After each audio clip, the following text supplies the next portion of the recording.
This is the Lone Crater YouTube. We hope this video helps. In this video, I will explain how to connect your phone to your Honda HR-V. Connecting your smartphone allows you to safely use navigation, stream music, and make hands-free calls directly through your vehicle's infotainment system.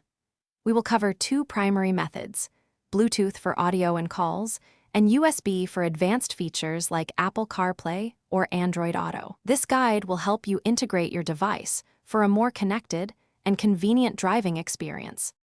To connect via Bluetooth, first make sure your phone's Bluetooth is turned on and in discoverable mode. Next, on your Honda HR-V's display, press the phone button, then select Yes to add a new device. Your HR-V will search for available devices. Once your phone appears on the screen, select it. A pairing code will display on both your phone and the car's screen. Confirm they match. Finally, accept any prompts to sync your contacts and call history for full functionality. For a more integrated experience, use a USB cable to connect your phone for Apple CarPlay or Android Auto. First, ensure Siri is enabled for iPhones or download the Android Auto app for Android devices. Plug your phone into the HR-V's USB data port, often labeled with a smartphone icon. The system will usually prompt you to enable CarPlay or Android Auto. Accept the terms and permissions on both your phone and the car's display.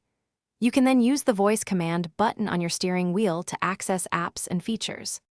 If you encounter connection issues, start by ensuring you are using a high-quality, undamaged USB cable, as faulty cables are a common cause.